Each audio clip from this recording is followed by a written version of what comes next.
everyone, my name is Hiba. My topic was mapping the emotional landscape of music. It's a comprehensive taxonomy and it's a review paper basically. My name is Hiba Khan and my mentor was Marcelo Saitano from UCSD. How we're gonna approach this topic is first with the question is that can computers hear music like we do? Now, when we listen to music, we can feel different things.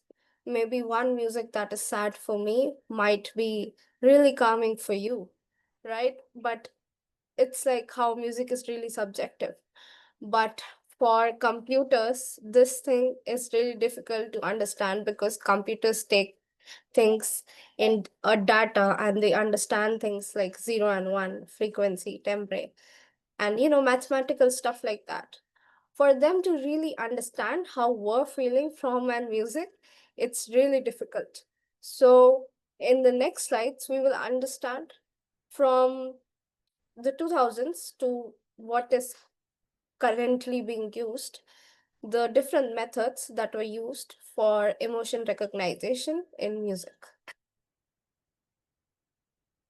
First of all, this was the challenge that I already explained. Now, what is MER? MER is basically music emotion recognition.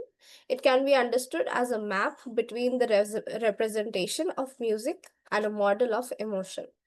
How we're going to understand it is through a figure. Okay. So how the MER map works is that first we put a raw waveform or an audio input. It goes into a type of musical representation. Now, these musical representations are basically, you can think of them as extractors. They extract the useful stuff and then they feed it into the next system. Now, let's take the example of MFCCs. They extract timbre and frequency, let's say. So they extract that, then it goes to the MER system. Now, one of the extracted stuff goes into the system and the system puts it together in a way to get an emotion out of it. Now, we have different type of systems. Classical machine learning are one of the oldest one. It goes from oldest to newest. Transformers is the newest systems. Now goes the emotion output representations. There are different types of categories for representation. Discrete categories are just like your discrete categories are like happy, sad, the really basic emotions. Or learned clusters are mixed emotions, happy plus sad, happy plus excited, you know. And then CMAs are circumplex model of emotions. What they do is like there's a X and a Y, and X has, let's say, happy, and the Y-axis has sad. So when you go on the x-axis above, it's happy, happy, happy. But on the y-axis, you're here. So that's sad. So happy and sad. And here you can plot the graph. We're not going to go too much into technicality, but it's one of the newest models and it's one of the widely used ones. Then you finally get your emotional output. Now, early attempts. So my my paper goes for the ISMER conference that is done every year, and musical papers from all over the world is presented in this conference. So we start with 2000s to right now. So the early attempts were computers using handcrafted features such as MFCCs, spectral tempos, ML models like SVM, KNN. They had really limited accuracy. As I said, MFCCs can only take out 2 or 3 features like features, tempo, rhythm, etc. For example, MFCCs, they have a very limited data output. So what they extract is really less. It's like looking at your heartbeat and your pulse and just deciding what emotion you're feeling. Whereas like in music, emotion is really different because you need like tens of different of criteria to actually understand what a person might be feeling. So this causes really a lot of accuracy inaccuracies. Now the next thing was deep learnings. Now these are the newer models like the CNNs and RNNs, the better data sets. Before the data sets, they were really biased. They didn't really have a lot of traditional or folk musics. They were more focused on pop. For to understand what data sets are, they are basically a lot of information, and in our context, these data sets are for music recognition, and it might be a lot of music from a specific genre or um, maybe two or three genres. It's just depends on the data set itself. Now, these are one of the newer models, like the transformers or LLMs.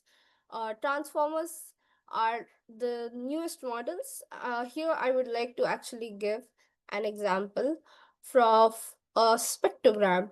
So, the newest model of a transformer is a spectrogram. A spectrogram is basically a heat map. What it does, it creates a 3D map of the music you're listening to, and it's a heat map, so you can see the color uh, coordinates of everything, and it's a 3D map. So now, of course, when it's a 3D map, you get a ton of different information from that map, and then that is extracted and put into a system, and you get an output. So, uh, in the start, where we were discussing the diagram, we discussed about the models of emotions. As I said, the discrete models are just the basic models like happy, angry, sad. The multi levels are like you being excited or all that multi-level models.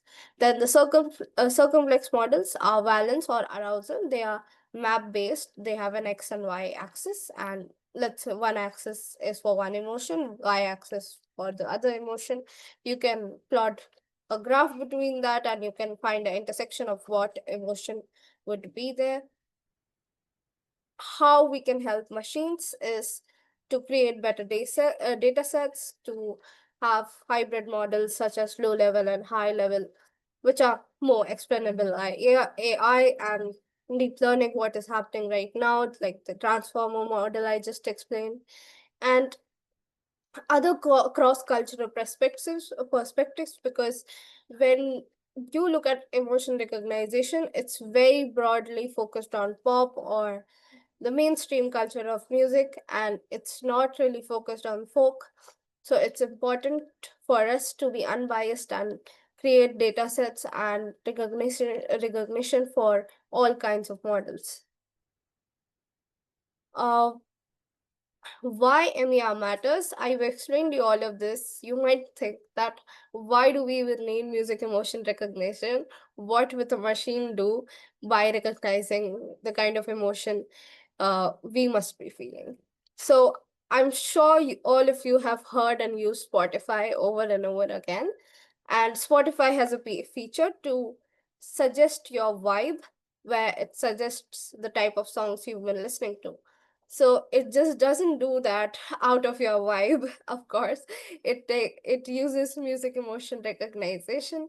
So from the music you're already listening to, takes that and puts it into its system and recommends you song that fits your vibe, but it's actually doing MER. Right. So here are two more of the applications like therapy and mood apps, emotionally aware AI composers, understanding psychology plus music. Music emotion recognition also helps in audio emotion recognition. So when I'm speaking to AI, like I'm speaking right now, it might understand my emotion better, because music is more complex, audio is a little bit easier. So it also opens gaps for audio recognition. Now, my experience with my mentor and Talaria, uh, it was amazing, honestly, because from the start of Talaria, I was a little bit confused because how will my mentor reach out? What we're gonna do? I didn't even know my topic because, and my mentor actually reached out to me 1 week ahead of everybody else, and he just gave me time to like understand a topic or suggest him a few topics. So our first meeting was the first week I actually suggested him two or three topics, and we chose this topic because he himself is a music computers professor at UCST. So I thought it would be the best. And since I have interest in AI and signal processing and all that, so he was really helpful. He never ever complained about my questions. I am the type of person who asks a lot of questions. So among my other teachers, they've been annoyed by me, but he was really patient and he helped me write the paper. I was almost clueless in every step, but he made me so not clueless, let's say. So this was it. I'm concluding my slide, and thank you everyone for listening.